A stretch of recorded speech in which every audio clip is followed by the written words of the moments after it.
Bonsoir à toutes et à tous. Pour cette 9e émission, nous vous invitons tout d'abord à suivre la table ronde La Vocation en compagnie d'Alain Freudiger et Fanny Wallendorf. Ensuite, vous découvrirez les coups de cœur littéraires des joueurs de volley du CVB 52 de Chaumont.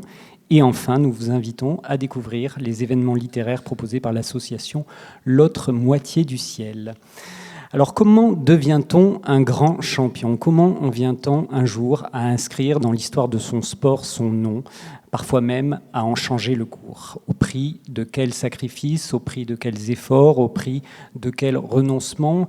Et où ces grands champions, ces grandes championnes vont-elles puiser en eux la motivation, les ressources nécessaires, l'énergie pour atteindre le Graal?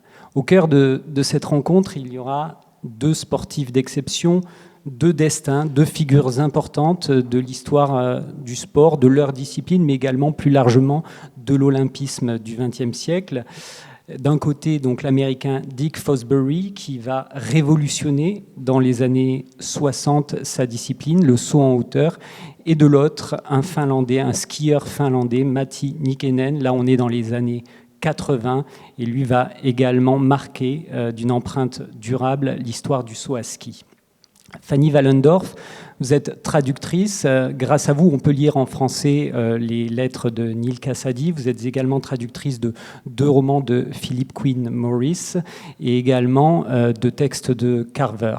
Mais si vous êtes présente, certes en ligne, mais présente tout de même parmi nous aujourd'hui à Chaumont, c'est parce que vous êtes l'autrice d'un premier roman, L'Appel, paru chez Finitude, un roman dont le héros, Richard, est en quelque sorte le double littéraire de Dick Fosbury. Quant à vous, Alain Freudiger, qui êtes parmi nous en chair et en os à Chaumont, c'est à vous donc qu'il revient le soin de nous parler aujourd'hui de Matti Nykänen, puisque vous lui avez consacré un livre paru chez un éditeur suisse, La Baconnière, un mauvais génie, une vie de Matti Nykänen. Alors, Alain Freudiger, vous êtes déjà auteur de plusieurs livres, des romans, recueils de nouvelles, recueils de poésie, pamphlets, essais. Vous avez été critique de cinéma, une activité que vous avez mis entre parenthèses, et puis vos activités d'écrivain vous ont aussi amené à collaborer avec des musiciens sur des expérimentations sonores, en scène, etc., etc. Alors, cette rencontre s'appelle la vocation. La vocation, c'est un terme qui vient du domaine religieux. Dans la Bible, on parle de la vocation d'Abraham et qui veut dire l'appel. Une première question introductive à tous les deux. Qu'est-ce qui vous a appelé? Qu'est-ce qui vous a convoqué? Comment s'est fait pour vous deux la rencontre avec, d'une part, Dick Fosbury et de l'autre, Matti Nykänen? Fanny, peut-être, vous commencez? D'abord, merci pour cette invitation. Je suis ravie d'être là et de rencontrer Alain Freudiger, dont j'ai lu le livre, évidemment, avec plaisir. Pour ma part, je suis tombée sur une photo de Dick Fosbury en 68, aux Jeux Olympiques, un moment où il s'apprête en fait à effectuer le saut qui va le couronner. Et c'est une photo où il a les mains devant la bouche. On voit simplement son regard, et ce regard extrêmement intense, extrêmement présent, m'a vraiment émue. C'est-à-dire que je l'ai trouvé complètement requis par la vision dans laquelle il était absorbé, qui était la vision de son saut à venir. Il m'a semblé que cette concentration était absolument la même que celle qu'on peut éprouver dans l'écriture. Voilà, c'était une espèce de coup de foudre, un peu de choc de reconnaissance, entre guillemets. Et il se trouve qu'après, en lisant un peu sur Fosbury, l'effet s'est poursuivi parce que j'ai rencontré un artiste, un sportif, un créateur vraiment, et une personne que j'ai trouvée magnifique. Et vous, Alain? Alors tout d'abord, j'aimerais aussi vous remercier de votre invitation. Et alors, ça s'est passé un peu différemment du personnage de Fosbury dont parlait Fanny Wallendorf, dont je suis heureux de faire la connaissance, même par écran interposé, et dont j'ai aussi lu le livre. Alors, mon rapport à Matti Nykänen, c'est très différent. C'est-à-dire que pour moi, c'était une sorte de héros d'enfance. Quand j'étais enfant, je regardais beaucoup de sports à la télévision, surtout le football, mais aussi le ski. Dans les années 80, c'est encore une époque où les Suisses brillaient au ski, donc il y avait beaucoup de compétitions qui passaient à la télévision. Et un des sports finalement les plus impressionnants à voir, c'était le saut à ski. Alors là, ce n'était pas les Suisses qui gagnaient, mais c'était un Finlandais, Matti Nikkanen, qui remportait à peu près tout. Et alors déjà, c'est extrêmement impressionnant à voir à la télévision, parce qu'on voit ces personnages qui ont l'air de voler. Il y a un moment de suspension comme ça en l'air, c'est prodigieux. Et après, il y avait, en particulier avec Matti Nikkanen, il avait ce visage poupon, cet aspect un peu enfantin, comme un angelot, une sorte de blondeur, candeur innocente, mêlé à son talent génial, parce qu'il remportait tout. Et puis on commençait aussi, ici ou là, à murmurer des choses sur un comportement qui, lui, n'était pas tout à fait angélique. Et cette figure, même si j'étais enfant, m'a fasciné. Et je l'ai ensuite retrouvé bien plus tard, lorsque j'ai fait des voyages en Finlande et que j'ai appris le finnois, et je me suis lié très fort avec ce pays qu'est la Finlande. Et finalement, Matti Nikkanen était l'un des points d'ancrage de ce lien. Et j'y suis retourné des décennies après, jusqu'à vouloir en faire un livre, finalement. Alors avant d'entrer plus profondément dans vos livres, et en partant du principe que celles et ceux qui nous écoutent ne connaissent pas forcément ces deux sportifs et ne savent pas pourquoi ils ont marqué l'histoire de leur sport, de manière très concrète, très factuelle, est-ce que vous pourriez rappeler, de manière brève, en quoi réside justement leur grande singularité, ce qui fait qu'ils ont une place unique, ou en tout cas très, très forte dans leur discipline respective? Fanny, à vous. Pour faire un peu bref, Richard Fosbury, enfin Dick Fosbury, a révolutionné le saut en hauteur en créant le saut en hauteur sur le dos, ce qu'on appelle désormais le Fosbury Flop. Il faut savoir qu'avant, on sautait en ciseaux et aussi également en ventral, avec Brumel par exemple. Et voilà, Fosbury s'est mis à sauter sur le dos aux grandes dames de tout le monde. Il a été traité d'hurluberlu, enfin de beaucoup de choses. Ça n'a pas été facile, mais c'était sa façon à lui. Donc il a complètement révolutionné sa discipline et apporté, je trouve, encore plus de grâce au saut en hauteur. Alain? Alors, Matti Nikkanen, lui, il arrive à un moment dans les années 80 où le saut à ski est en train de se professionnaliser. À l'époque, les champions sont très vite remplacés par d'autres champions. Enfin, il y a peu de gens qui s'imposent durablement dans ce sport, et il est l'un des premiers à le faire. Il remporte littéralement toutes les compétitions possibles qu'il est possible de remporter dans cette discipline. Ça ne veut pas dire qu'il gagne à chaque fois, mais ça veut dire que chaque compétition importante, il la remporte au moins une fois, et souvent plusieurs fois. Il est aussi le premier double médaillé olympique. Il est le premier triple médaillé olympique 4 ans plus tard à Calgary, et il survole littéralement sa discipline, et avec un tel écart avec ses concurrents suivants que quelque part on a l'impression qu'il est sur une autre planète. Alors ce sont deux livres très différents mis en présence aujourd'hui. D'une part, il y a avec vous, Fanny Wallendorf, le récit d'une quête obsessionnelle d'un geste parfait, et un récit qui épouse de manière assez chronologique cette avancée vers le geste parfait et le couronnement que sera pour Dick Fosbury les Jeux Olympiques, que seront les Jeux Olympiques de 68 à Mexico, alors que Alain Freudiger, vous nous livrez un récit fait d'aller et retour dans le passé, dans le futur. Tout est assez chaotique, à l'image même de la vie de Matti Nikkanen. J'ai l'impression, mais vous allez peut-être me contredire, que voilà, vous avez choisi tous les deux des formes narratives en cohérence avec le destin de vos deux sportifs. Est-ce que je me trompe?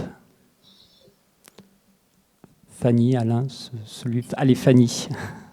En fait, cette question me semble vraiment intéressante et importante, parce que Justement, Fosbury et Richard, le personnage de mon roman, illustrent un peu cette question-là dans le sens où il n'y a qu'une voix. Enfin, moi, je pense personnellement qu'il n'y a qu'une voix pour chacun, pour chaque auteur, pour chaque sportif. C'est ce qu'on appelle le style, et ça ne peut pas se désirer, ça ne peut pas se vouloir. Ça s'impose en fait à soi avec un long travail, une espèce d'écoute comme ça, de sensibilité. Effectivement. Du coup, je pense que chaque sujet a une forme qui doit s'imposer.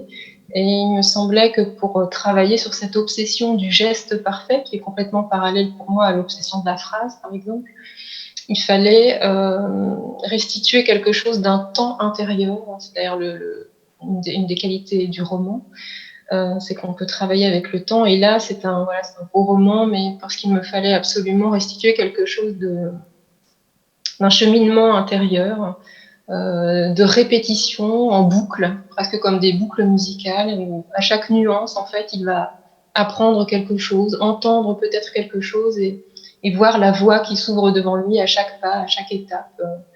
Voilà, donc il me semblait effectivement que c'était, c'est cette forme qui s'est imposée en tout cas pour le parcours de Richard.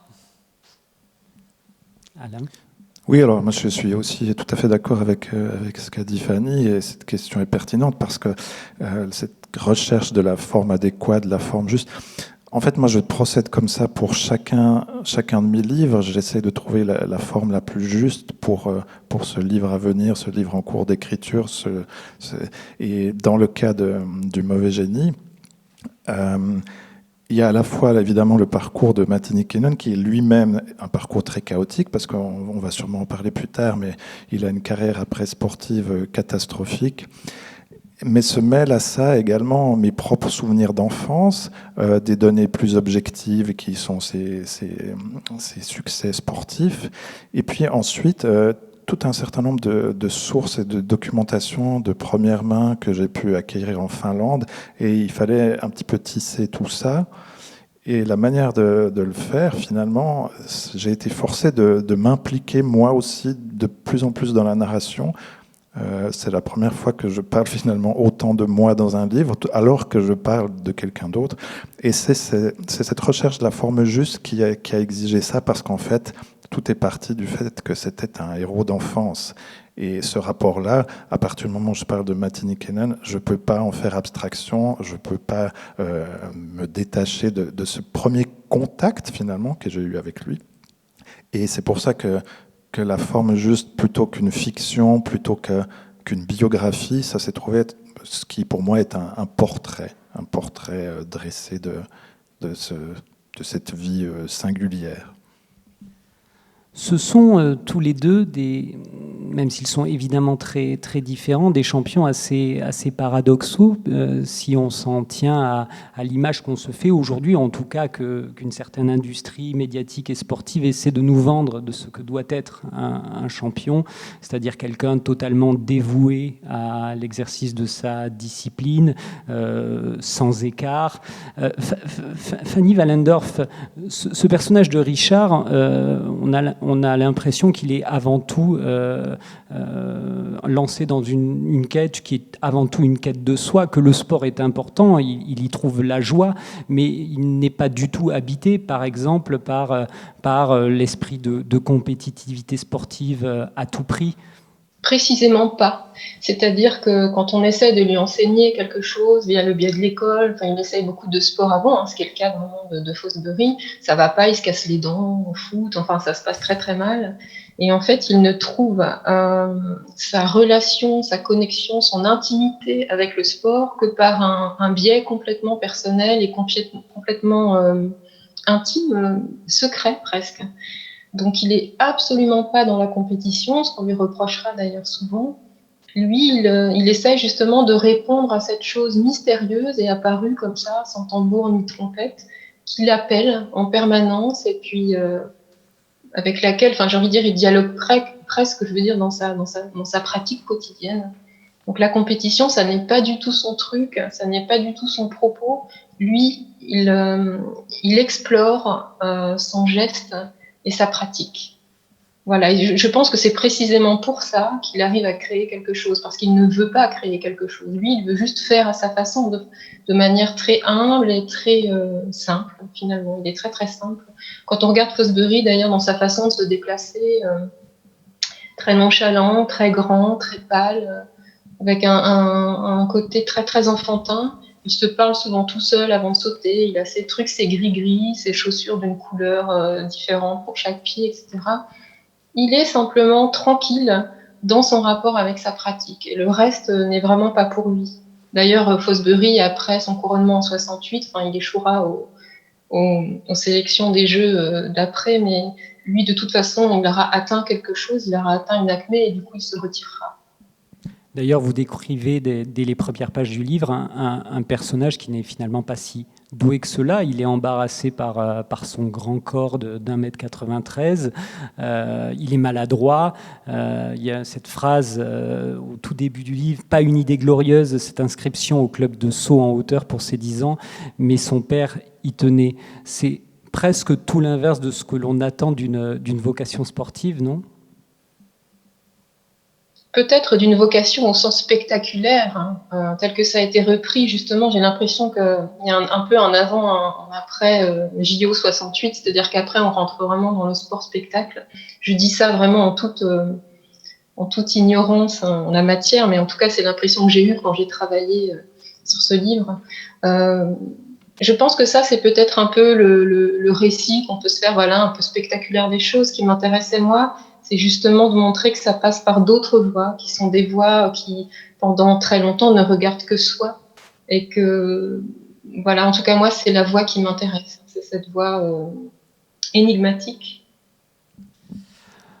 Quant à Matti Nykänen, Alain Freudiger, là on va peut-être encore plus loin dans l'anti-image du sportif idéal, puisque la troisième étape, qui est normalement celle du sauteur à ski et qui est celle de l'atterrissage, a été particulièrement douloureuse, complexe, chaotique pour cet homme, ce passage d'après-carrière, cette reconversion inaboutie. Voilà, j'aimerais vous entendre nous en parler, puisque en l'occurrence, je suis à peu près sûr que derrière nos écrans, la plupart des gens ignorent tout de la destinée de Matti Nykänen après sa vie sportive. Alors en fait, il faut savoir que Matti Nykänen, même si j'ai parlé de génie tout à l'heure, c'est aussi quelqu'un qui s'entraînait énormément, il s'entraînait beaucoup plus que ses concurrents. Et suite à ces innombrables entraînements, il a eu des blessures qui l'ont forcé à mettre un terme à sa carrière plus tôt que ceux de sa génération finalement. Donc après les Jeux Olympiques de Calgary en 88, il fait encore quelques compétitions, mais sa forme baisse, sa motivation aussi, et puis finalement il arrête la compétition. Et suite à ça, il se retrouve dans un grand vide parce qu'il n'a pas suivi l'école très loin, il n'a pas appris de métier, il ne sait parler aucune langue à part le finnois. Enfin, il est totalement démuni. Il est aussi d'un caractère irascible. Il est parfois pris de boissons. Il s'est mis à boire de plus en plus souvent et de plus en plus fort, même à l'époque où il était encore au sommet des tremplins. Et ça devient très difficile pour lui. Il se lance alors dans une carrière de chanteur de rock, mais là aussi c'est une catastrophe parce qu'il n'a pas de voix.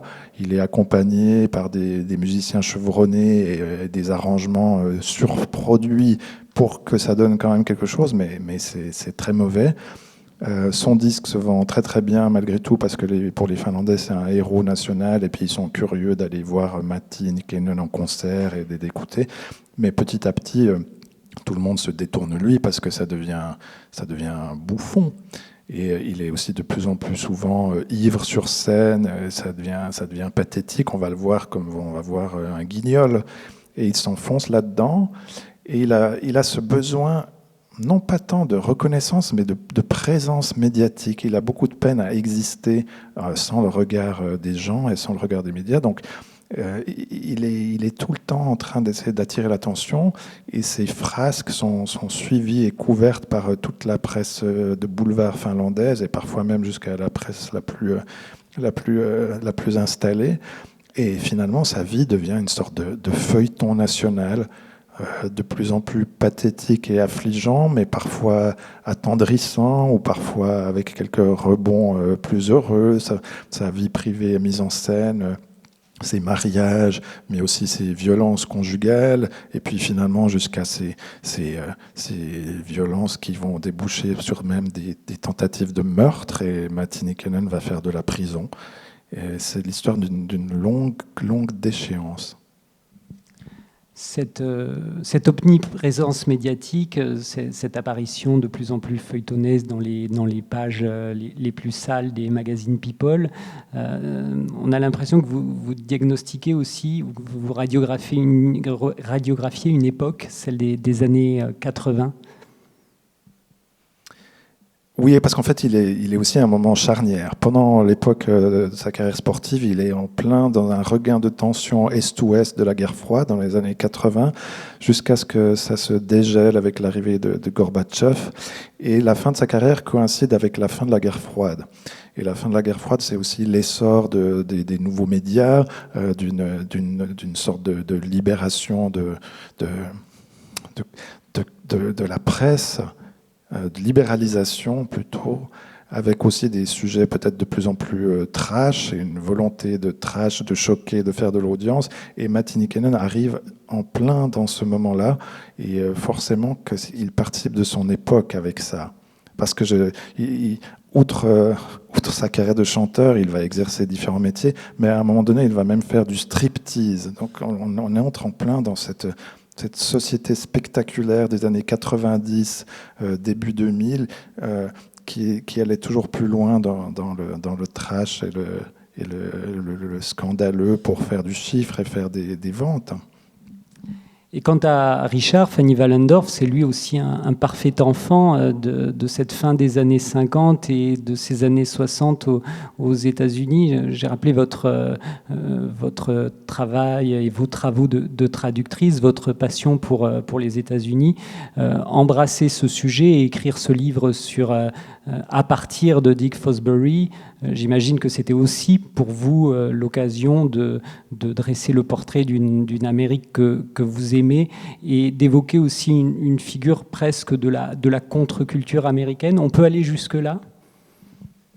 Oui, même si ça n'est pas décidé, en fait. Enfin, je ne me dis pas, a priori, je vais faire ça pour ça, mais effectivement, je pense que ça témoignait d'une espèce d'un amour, d'une rencontre avec un pays qui s'est faite via les traductions. Je sortais en fait de 5 ans de travail autour de Neal Cassady, qui est mort à Mexico en 68. Et du coup, quand j'ai vu cette photo qui se passait à Mexico en 68, et que il m'a semblé qu'il y avait un fil entre ces deux hommes, parce que ce sont deux énergies vraiment très particulières qui me parlaient. Ensuite, effectivement, ce qui est intéressant dans ce que dit Alain, c'est que finalement, dans mon roman, on voit aussi la presse qui s'approche de Richard quand il est au départ pour le critiquer énormément avec des photos assez humiliantes. On dit qu'il ressemble à un chameau, à un saumon, enfin à pas mal de choses. Il est assez attaqué au départ. Et puis après, quand on s'intéresse à lui, lui demande à un moment qu'on ne fasse pas de lui un personnage. Donc il a une immense naïveté. On est dans les années 50-60, on est très loin encore de ce qui va se passer dans les années 80, mais on sent quelque chose qui naît là. Et donc je trouve intéressant de joindre un peu les deux livres pour voir comment les choses ont complètement déraillé, si on peut dire, après. Donc oui, il est vraiment l'enfant de cette époque-là, avec aussi la guerre du Vietnam, qui vient un peu exploser dans les vies un peu exploser même les vies de chacun. Et qui menace d'ailleurs son propre parcours, sa propre vocation, son propre appel, puisque il y a tout un passage de votre roman où on voit que Richard est effectivement sur le point d'être appelé et de rejoindre tous ces jeunes gens dans le bourbier du Vietnam. J'ai pas entendu le début de votre question, excusez-moi. C'était simplement pour rebondir sur ce que vous veniez de dire, et effectivement au sujet de la guerre du Vietnam, préciser que le personnage de Richard est en effet à un certain moment du roman dans l'inquiétude de savoir s'il va être amené à rejoindre toutes ces troupes américaines, tous ces jeunes gens qui qui sont dans l'enfer du Vietnam et évidemment cela mettrait une fin à cet appel, à cette vocation. Oui, en fait, Fosbury a été sauvé, entre guillemets. Il n'est pas parti au Vietnam parce que, à cause d'eux, ou grâce à son saut en dorsale, il s'était énormément abîmé. En fait, il s'était abîmé les cervicales, puisqu'il faut savoir qu'au départ, il sautait dans des fosses avec du sable ou de la sueur, et pas du tout sur des matelas. Donc, il avait été blessé et c'est ce qui fait qu'il a été déclaré inapte au combat. Alain, je vous propose de nous lire un passage de votre livre. On avait convenu de lire le passage sur l'importance du sport, la place qu'occupe le sport en Finlande. Oui, très bien.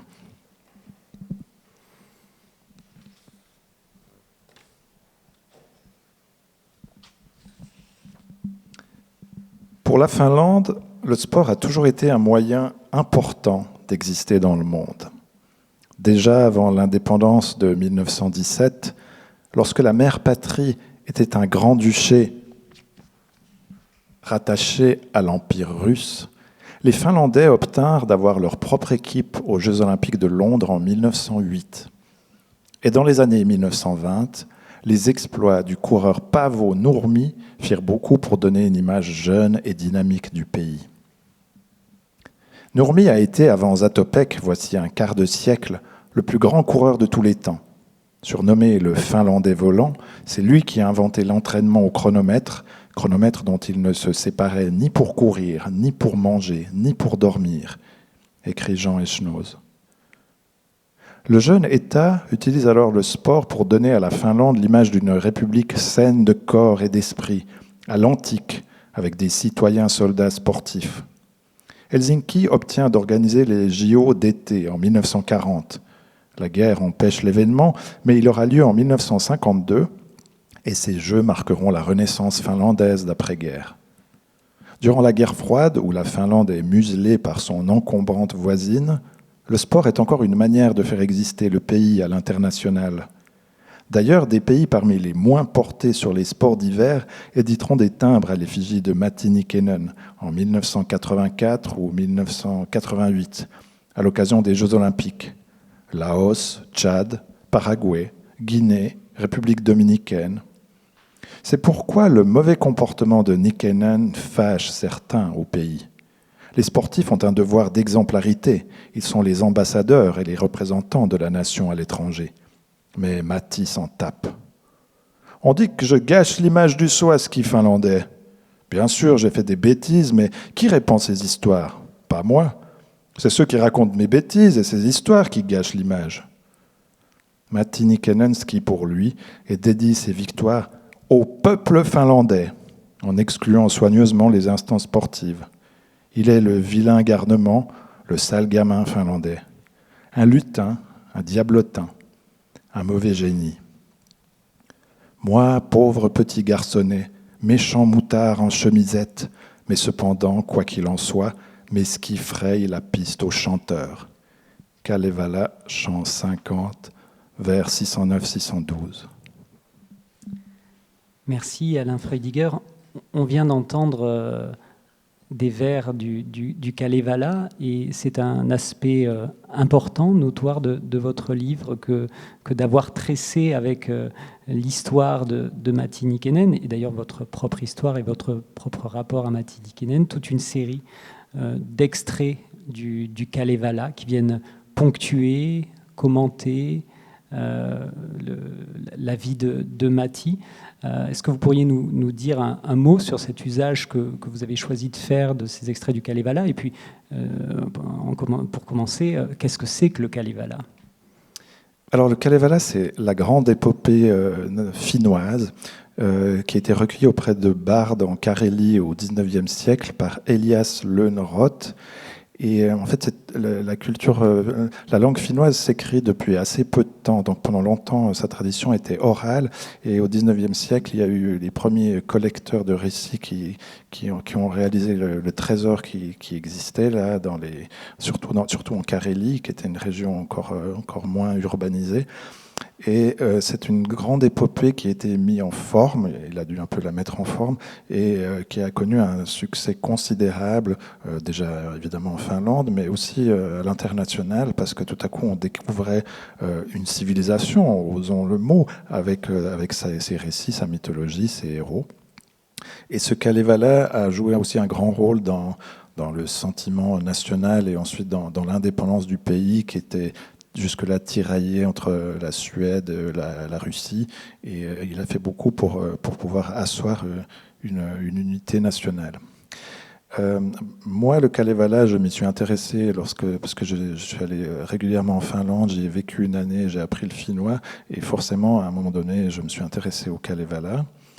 Et au moment où j'écrivais Le Mauvais Génie, j'étais en train de relire le Kalevala dans une traduction que je ne connaissais pas, qui avait été rééditée par une traduction par Jean-Louis Perret, un de mes compatriotes, un Helvète qui l'avait traduit dans les années 30. Et en relisant cette traduction, je voyais des tas de parallèles avec des éléments de la vie de Matti Nykänen. Et j'ai commencé à relever comme ça quelques notes. Il faut savoir que moi, je travaille beaucoup avec du matériau composite. J'utilise souvent la citation ou des extraits de textes tiers dans mes ouvrages. Donc finalement, c'était quelque chose d'assez naturel pour moi que d'aller piocher tout à coup des citations.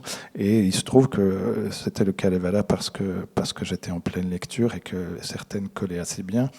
Après, il y a tout un travail un peu plus fin qui se rapproche du travail de montage au cinéma pour savoir exactement à quel endroit placer la citation et où la couper. Et voilà, et ça donne ces quelques inserts. Fanny, dans votre livre L'Appel, le personnage de Richard vit au fur et à mesure de son parcours et de son avancée toute une série de moments qu'on peut qualifier de moments d'éblouissement, de moments. Vous parlez beaucoup de la joie. La joie est un mot qui revient et qui vient ponctuer plusieurs passages très importants de votre roman, comme des petites épiphanies, presque des formes d'évanouissement, et comme si finalement Richard était pris dans une sorte de quête initiatique, de quête d'initiation, avec dans la dernière partie du livre de très belles pages aussi sur l'arrivée à Mexico de la délégation américaine et presque une nuit de transe, en tout cas une nuit de profonde camaraderie passée sur une des pyramides mexicaines. J'ai l'impression qu'il y a vraiment chez ce personnage de Richard et peut-être chez son modèle, Dick Fosbury, presque une dimension spirituelle. On m'a souvent dit ça par rapport au livre. Je suis d'accord, évidemment. Oui, il y a ces pyramides à Teotihuacan et puis il y a son rapport, en fait, encore une fois, à sa pratique. Répondre à l'appel, hein, encore une fois, et en même temps, l'appel, c'est le moment où, effectivement, on transforme une énergie horizontale en énergie verticale, où on s'élève. Oui, et en même temps, je pense que ça se fait, encore une fois, de manière très humble, très très simple. Richard d'ailleurs le dit plusieurs fois, je suis pas du tout un intellectuel, etc. C'est-à-dire qu'il embrasse en fait cette vocation, il embrasse ce qui se présente à lui. J'ai presque envie de dire cette expression naïve de tout son cœur, mais pour dire sans arrière-pensée, n'essaye pas de construire un chemin. C'est plutôt, enfin ça se fait comme ça en écoutant son intuition. Et en écoutant voilà, ce qu'on appelle la petite voix, cette chose qui murmure et qu'il n'a de cesse à laquelle il n'a de cesse d'obéir. Donc oui, probablement qu'il y a cette dimension qui n'est pas décidée de ma part, mais qui est assez qui court dans le roman, effectivement.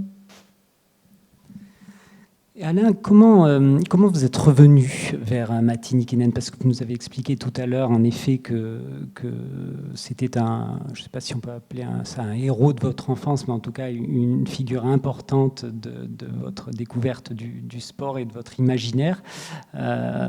Comment en êtes-vous arrivé à vouloir écrire sur lui? Je crois qu'il y a un voyage en Finlande, une résidence d'écriture. Et lié à cette question, et lié lié également au passage que vous avez lu tout à l'heure. Comment était perçu Matti Nykänen ? Je crois qu'il y a une grande ambiguïté finalement dans le rapport des Finlandais à ce personnage. Oui, alors pour répondre à la première partie de votre question, je vais rebondir sur ce que disait Fanny, c'est-à-dire c'est aussi la petite voix.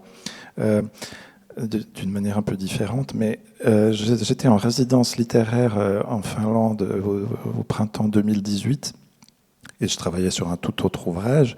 Et à ce moment-là, je me suis dit qu'il était temps que j'écrive un livre en rapport avec la Finlande, qui est un pays qui m'occupe beaucoup.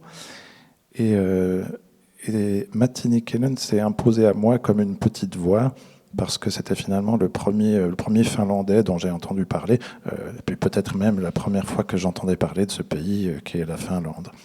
Mais comme vous dites, ça n'a pas été non plus d'une manière directe. Il y a eu des résistances de ma part, parce que c'est un personnage qui a aussi ses faces très sombres, qui est aussi tout bonnement pathétique par moments, qui est un criminel aussi, puis qui est en même temps extrêmement attachant.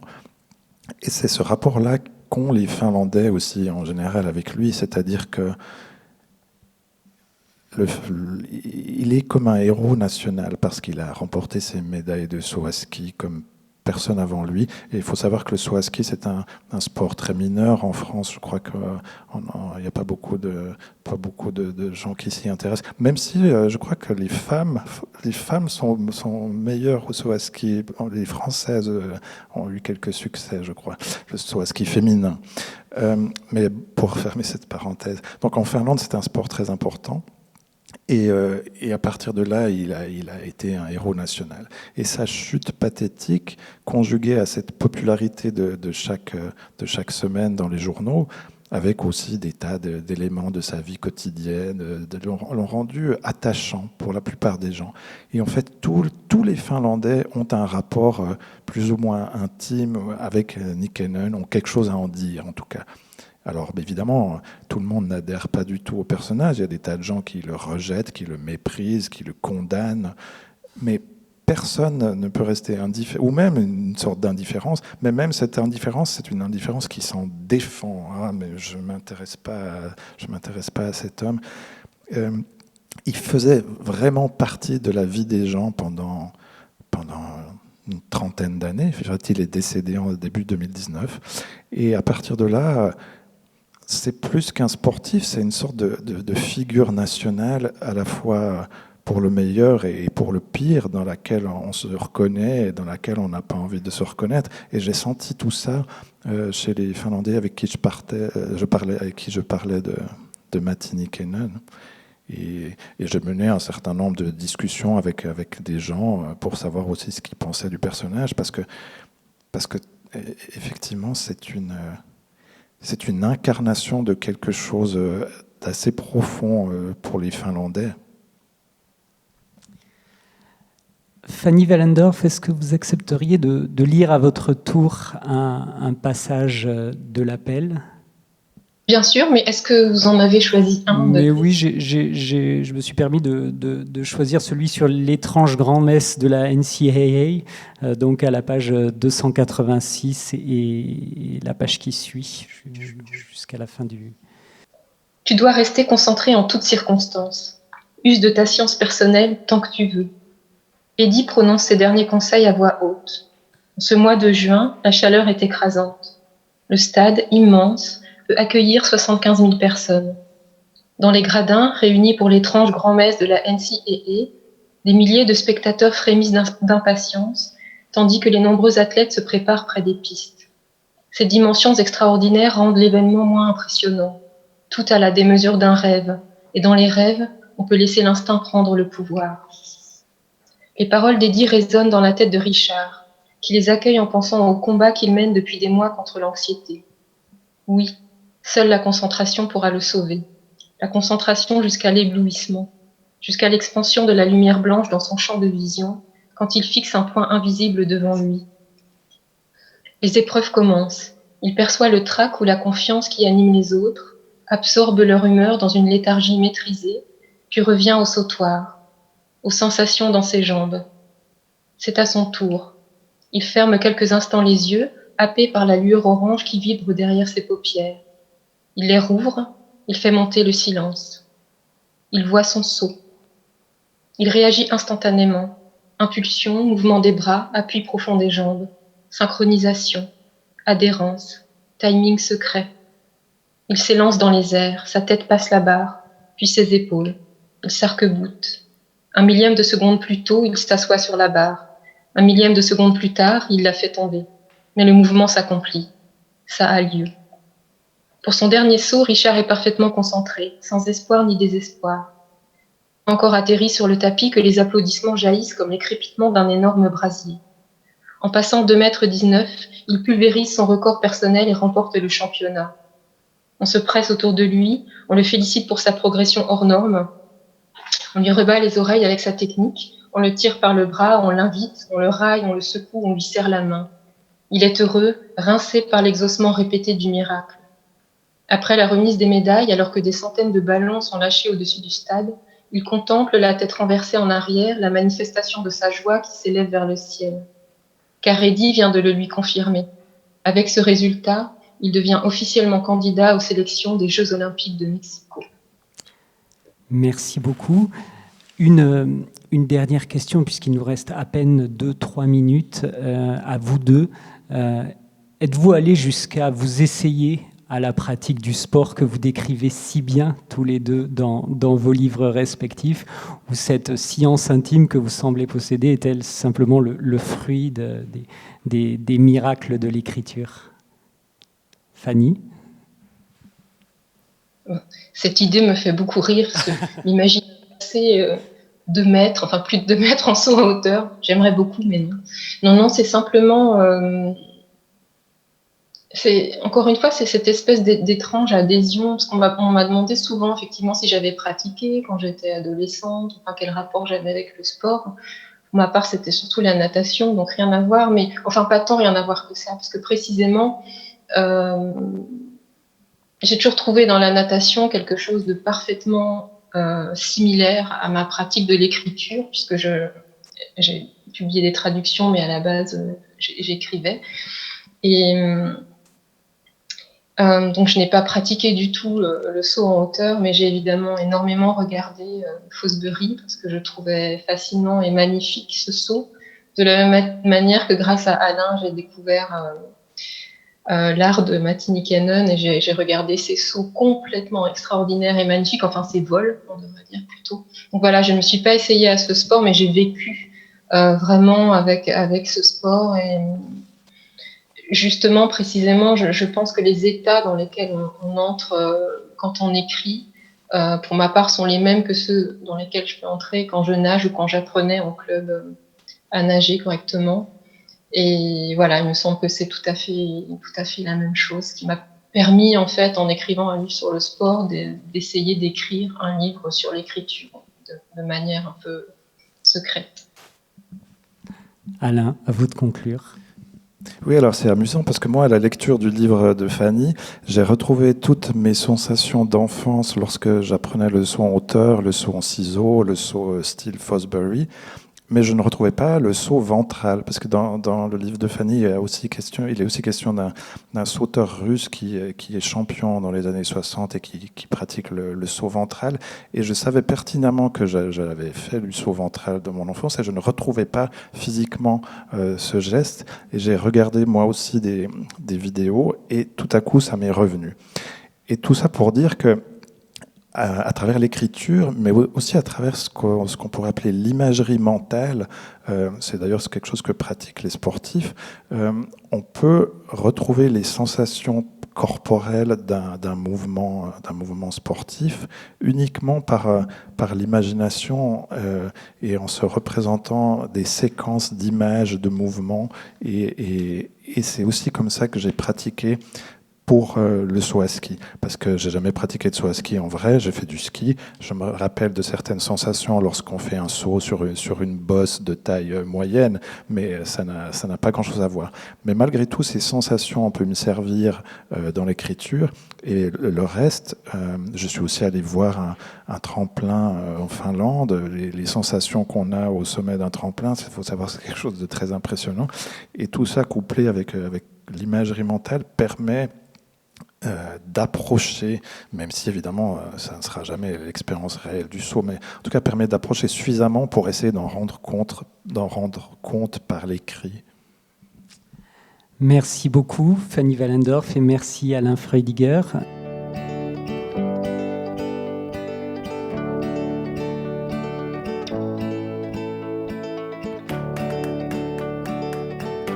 Moi j'ai commencé en étant footballeur. Quand j'étais jeune, j'ai joué au foot, je pense comme pas mal de jeunes. Et la vocation, en fait, elle est venue tout simplement de ma grand-mère qui était joueuse de volley et qui m'a transmis cette vocation par le beach volley, en fait, où on jouait tous les étés ensemble sur la plage. Et à un moment, ça m'a décidé de me lancer à essayer et en fait j'ai démarré comme ça. J'ai commencé le volley à l'âge de 13 ans à Laval. Le volley a été une vocation, pas directement, j'ai commencé par le foot, moi je voulais faire du foot à fond. Après il faut savoir que ma mère était la présidente du club, que ma mère elle a fait du volley à haut niveau et du coup j'ai fait les deux pendant un long moment. Et à un moment il a fallu faire un choix parce que je voulais quand même être pro, donc ça c'était quand même une vocation depuis le début de toujours vouloir être professionnel dans le sport. Lequel, je ne sais pas, ça s'est dessiné plus tard, mais ça a toujours été un objectif.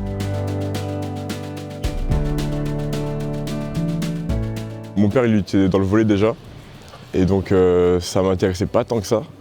Et j'ai commencé juste pour faire autre chose après le foot, et ça m'a vraiment plu. J'ai commencé à l'âge de 4 ans, à Grasse, à côté de Cannes. Vocation, je sais pas, après j'ai toujours voulu être professionnel, et bon, quand j'étais plus jeune, je voulais toujours être en équipe de France, etc. Mais on va dire que j'ai beaucoup travaillé pour ça et puis voilà. Bon après je suis pas encore en équipe de France mais je suis dans un bon club et je suis assez content de ça.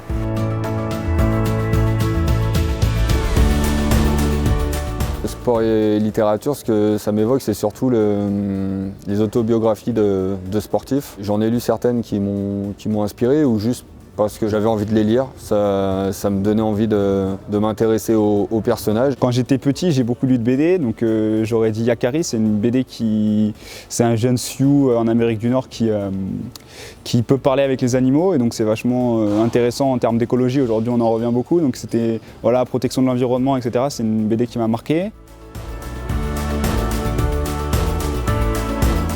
Dernièrement, j'ai lu le livre de Martin Fourcade. En ce moment, on est en hiver, il y a beaucoup de biathlon qui est en train d'être remis à la télé parce que c'est la période. Et c'est vrai que je regardais ça ce week-end et je suis allé m'acheter le livre de Martin Fourcade. L'autobiographie de Kobe Bryant ou même celle de Kevin Mayer, c'est des trucs qui sont super intéressants, de savoir leur gestion, eux, du quotidien, leurs échecs aussi, c'est intéressant, de savoir comment eux, ils se préparent à une compétition, etc.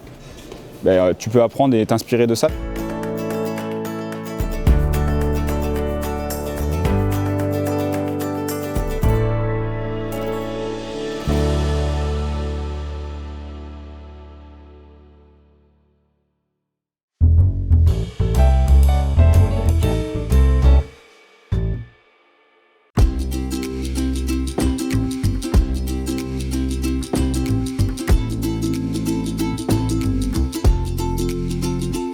Je suis membre de l'association L'Autre Moitié du Ciel, qui est une compagnie de création d'événements littéraires. Ça veut tout simplement dire qu'on partage notre passion pour les mots auprès du grand public, celui qui croit qu'il n'aime pas lire, celui qui a de très mauvais souvenirs de la poésie à l'école, celui qui dit moi je ne sais pas écrire et de toute façon j'aime pas et c'est pas pour moi. Voilà. Donc on est un peu là pour ça. Notre idée, c'est de rendre proche la littérature, la poésie à des personnes qui n'en ont pas l'habitude. Donc de venir faire des activités un peu étonnantes dans des lieux où la littérature est présente, un salon du livre par exemple, ou alors de venir faire d'autres activités dans des lieux où peut-être les gens n'auraient pas prévu, n'avaient pas pensé qu'ils seraient confrontés ou invités à partager de la poésie. On est complémentaire de toutes les autres structures qui peuvent exister. On est complémentaire de l'école, bien qu'on s'en distingue. On est complémentaire du monde des bibliothèques, des compagnies de théâtre. Voilà. Nous, on propose un petit pas de côté, en fait.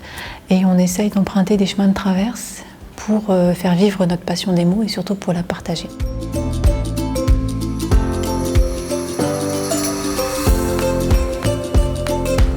Une de nos actions phares qui a beaucoup de succès auprès du grand public est le bar à mots. Le bar à mots, c'est comme un bar à salade, c'est comme un bar à cocktail, sauf qu'au lieu d'avoir des ingrédients de la nourriture, vous avez des mots. Donc vous piochez dans des petites jarres, des bandelettes de papier. Votre barista préféré secoue le tout. Charge à vous ensuite d'écrire un petit texte, un aphorisme, un poème, une chanson, tout ce que vous voulez avec les mots que vous avez piochés.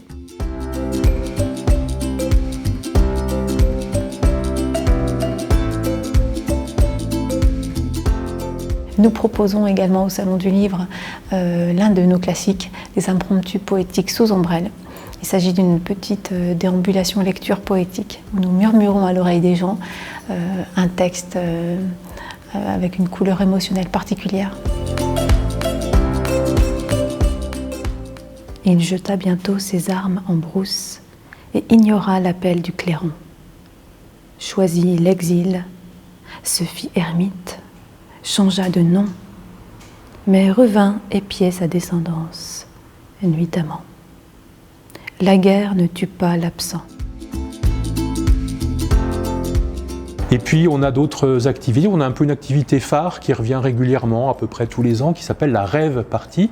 Non pas rêve comme on va dans les champs faire de la musique très fort, mais à l'inverse plutôt aller se poser quelque part dans un endroit un peu magique, dans la nuit, poser ces rêves-là et puis partager avec ceux des autres. Donc une soirée autour d'un thème avec différentes activités qui viennent se compléter, s'appeler l'une l'autre autour de ce thème et donc des ateliers d'écriture, des lectures, des artistes, on invite des artistes aussi dans ce cadre-là. Récemment, avec le premier confinement, donc l'association a proposé donc deux, trois choses pour permettre aux gens d'avoir la poésie qui vient à leur rencontre. Il y a d'abord des consultations de télépoétique, donc par téléphone. Voilà, les gens demandent à être appelés et puis on leur lit un poème au téléphone. Pendant le confinement, nous avons imaginé une action à distance, forcément, puisque nous ne pouvions pas voir notre public habituel.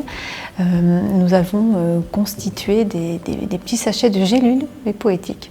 Voilà, donc des prescriptions poétiques afin de briser la solitude et de faire œuvre de médiation littéraire malgré le contexte sanitaire.